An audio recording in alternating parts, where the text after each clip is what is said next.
Germany's economy has been the envy of Europe for decades, but no longer. The country is now officially in recession, and its people, who've been used to prosperity, are now losing confidence. Much of Germany's current troubles have been caused by the war in Ukraine, with Germany turning its back on Russia, its former trading partner. Special correspondent Malcolm Brabant reports from Berlin. This is the face of Germany's new poor. Ines, a former nurse and therapist, blames soaring energy costs for making her a client at one of the country's fastest growing sectors, food banks. Out of embarrassment, she doesn't wish to give her surname. Nein, niemals. Hätte ich nie gedacht. I never ever thought it would come to this. I worked in this country and raised 3 children. I bought my own house, and I could never have foreseen myself in this situation. Next in line is Alina, a hairdresser from Luhansk, one of the provinces in eastern Ukraine occupied by Russian forces. More than 1 million Ukrainian refugees have taken shelter in Germany since the war began. It allows me to eat healthy food because vegetables and fruits are very expensive here. I can cook something I can eat. I can buy meat, for example, because I'm going here. In this country of 88 million, more than 2 million Germans are dependent on food banks. This one is run by former doctor Christina Klar in a church community centre in what was West Berlin. At the beginning of this year, we had 100 to 120 households. A household can be one person or a family with 2 adults and 4 or 5 children. And the Ukraine war has virtually doubled that. We are now at 200 households. As you can imagine, I'm ashamed to be here. This is society's bottom layer. But now there are so many middle-class people here. Yeah. Yes, and that includes me. Food banks like this one are a real indication of poverty in one of the richest countries in the world. And there are 14 million people who are considered to be in poverty. That's 1 in 6 of the population. Germany and German citizens are in a state of shock. The expectation was, even after the pandemic, we will return to the good old past of the 2010s, maximum employment, strongly growing wages, high competitiveness with other economies worldwide. And now people realize the world will never be that way again. Marcel Fratscher is one of Germany's most respected economists. He says that after decades of growth and strength, the nation's economy is now at a tipping point. People are worried about their jobs. People are worried about what they have achieved in the past. And the first sign of that is a high inflation currently. Most people, in particular people with low incomes, are experiencing a massive cut in the purchasing power of their income and in their living standards. So people are scared. I shop more consciously. For example, I always make a plan at the beginning of the week about what I'm going to cook and when, and then I go shopping. Otherwise, one sometimes has impulse purchases in between.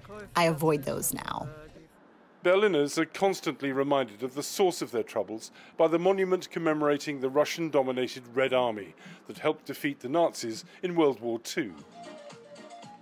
Outside Russia's embassy, Ukrainian folk music plays at a permanent protest against an invasion which has fueled inflation, created an energy crisis, and stripped Germany of its defensive capacity. Politicians insist that Germany is resolute in its support for Ukraine, but some beg to differ. In my conversations with them, they're saying that things are getting more expensive. That's what is the main thing. And I think they would gladly give the Ukraine to the Russians, most Germans, and they certainly do not want to give more money than they're already giving. American author and social commentator Eric Hansen has lived in Berlin for decades and has written more than a dozen books in German.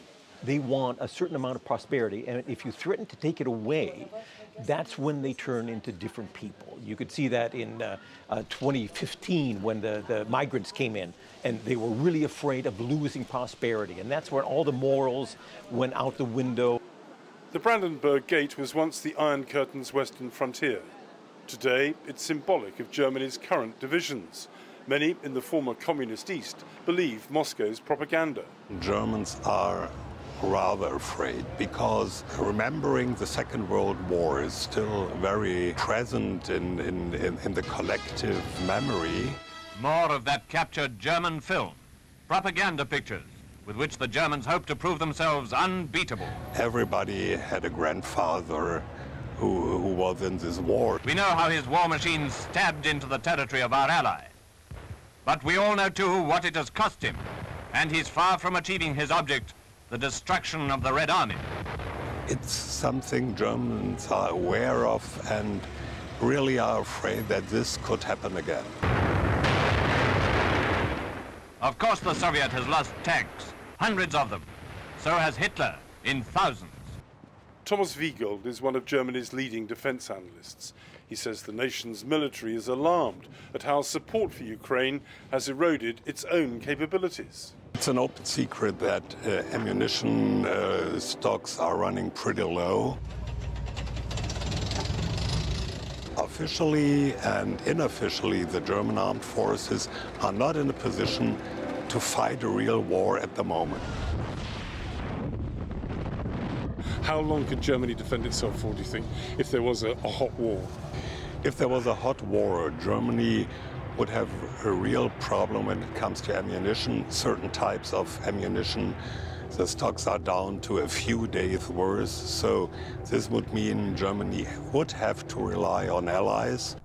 Besides defence, energy is Germany's most pressing concern. Despite the war, the country's nuclear power stations have been shut down. In the long term, nuclear power is certainly not the technology of the future, but at this time, it would have been good to be able to rely on it. Deprived of Russian gas supplies, Germany is now importing higher-priced liquid natural gas to protect its economy and keep its citizens warm. Germany's green energy sources aren't sufficient to fill the gap. Klaus Müller is the country's energy overseer. So what we need to do is we need to be creative and innovative. We need to save energy, and we need to invest in renewables. Many companies might not survive the next 5 years, either because energy costs are too high. We're planning a heat pump. Despite boasts about its carbon footprint, the chemical giant BASF plans to relocate part of its production to China, blaming high energy costs at home. And to power our own factories. We're building an offshore wind farm, the biggest in the world. German prosperity has traditionally been rooted in the power of its motor manufacturing, but Fratscher says that's no longer the case. Car companies and other companies are losing out in global competition. But is he downhearted? No, he's not. Germany's economic future might look very difficult, but Germany has a lot of strength that are underestimated, often not seen, and which have been essential for Germany to manage big transitions, big challenges over the last 70, 80 years. While Germany is not as badly off as other nations around the world, it has definitely lost its economic and defensive oomph. But at least it's still got its oompa. For the PBS NewsHour, I'm Malcolm Brabant in Berlin.